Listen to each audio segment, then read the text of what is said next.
گو کہ اس گفتگو کا کوئی فائدہ نہیں ہے، کیونکہ اس حوالے سے جو کھلی کچہریاں لگتی رہتی ہیں ان کی ماضی کی جو روایات رہی ہے، جو ماضی رہا ہے وہ بڑا شرمناک رہا ہے، کیونکہ کھلی کچہریاں لگتی رہی، فوٹو سیشن ہوتا رہا، لوگ اپنے مسائل کے لیے گڑ گڑاتے رہے، لیکن نتیجہ کچھ نہیں نکلا۔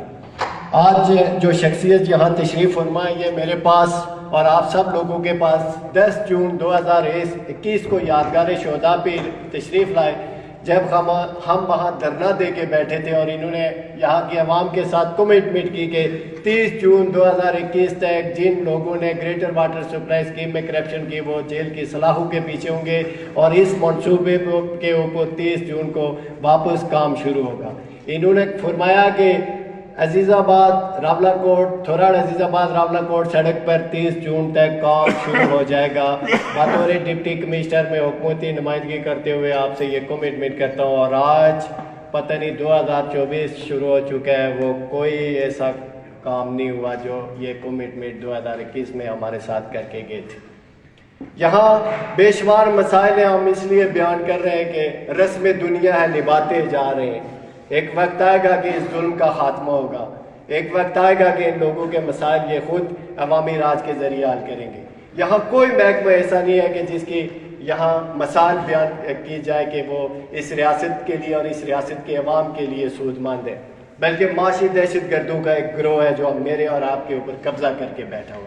یہاں آپ دیکھیں اس ریاست کے اور اس ریاست کے ذمہ داروں کی آپ ترجیحات کو دیکھیں کہ 1990 میں انٹر کالج تھوراٹ بنتا ہے، 2024 میں اس کا سٹاف پورا نہیں آج تک۔ کیا بات یہاں کرائے کی کر رہے ہیں، چھوٹی چھوٹی 5-10 روپے کی بات کریں۔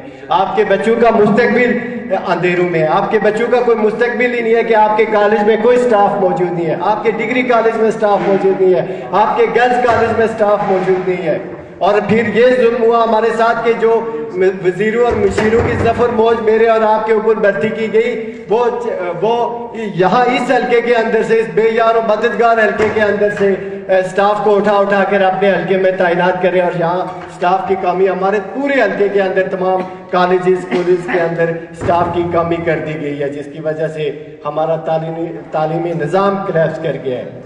اور پھر یہاں جنگلات کی بات کی جائے، اس کے اوپر مافیاز کا قبضہ، حادثہ شاملات کی بات کی جائے تو اس کو محکمہ مال نے پلاٹیشن کر کے پلاٹ بنا کر بیچ دیے گئے۔ پولیس کی بات کروں تو تھوراٹ شہر کے اندر 20 یوں چوری ہو چکی ہیں۔ 8 مہینے پہلے تھانے کی مسافت 2 منٹ کی مسافت کے اوپر سے جناب ایس پی صاحب کہیں غائب ہو گئے، میری بات جب آئی تو وہ وہاں 8 لاکھ روپے کا چوری ہوئی اور آج تک وہ چوری برآمد نہیں ہو سکی۔ کوئی ایک چوری یہاں آج تک نہیں برآمد ہو سکی۔ پورا دن یہاں کے ٹریفک کے مسائل سے سارے لوگوں نے گفتگو کر دی۔ میں آپ تمام لوگوں کی باتوں کو انڈورس کرتا ہوں، ان کی تائید و حمایت کرتا ہوں۔ ڈاکٹر آپ کی تحصیل ہیڈ کوارٹر ہے، یہاں ڈاکٹر تک نہیں بیٹھا۔ یہی پچھلی کلی کچہری میں ہم نے التجا کی کہ ایک ڈاکٹر بیٹھائے، کسی نے بٹھایا ان میں سے؟ آج لوگوں کی یہاں شرکت نہیں ہے، تحصیل ہیڈ کوارٹر ہے، ہزاروں کی آبادی ہے، سینکڑوں تاجر یہاں کاروبار کرتے ہیں، لیکن اس حال میں چند لوگ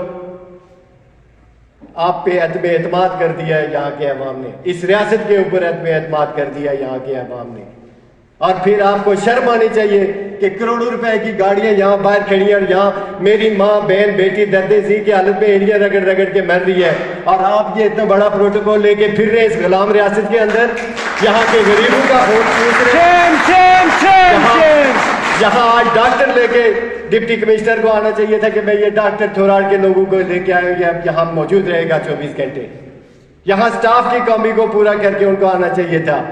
آپ سر اوپر کریں یا نیچے کریں، آپ بجلی بند کریں یا آن کریں گے، ہماری نسلوں میں سے کوئی آپ کو بجلی کے بل ادا نہیں کرے گا۔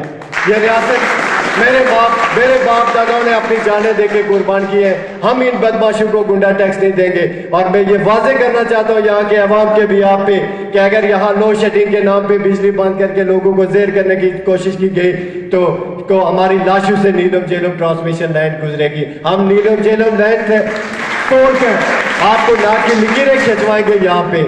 ایسا نہیں ہو سکتا ہے کہ یہاں کے عوام کو زیر کیا جائے، یہاں کے عوام کو بدماشی دکھائی جائے۔ 76 سال ہو گئے تاؤ باٹ سے بیمر تک، یہ میرے پڑھے لکھے نوجوان یہ اس ریاست کے پڑھے لکھے نوجوان ہاتھ میں سوٹ کے اٹھائے کھڑے، یہ آئی جی نہیں بن سکتے؟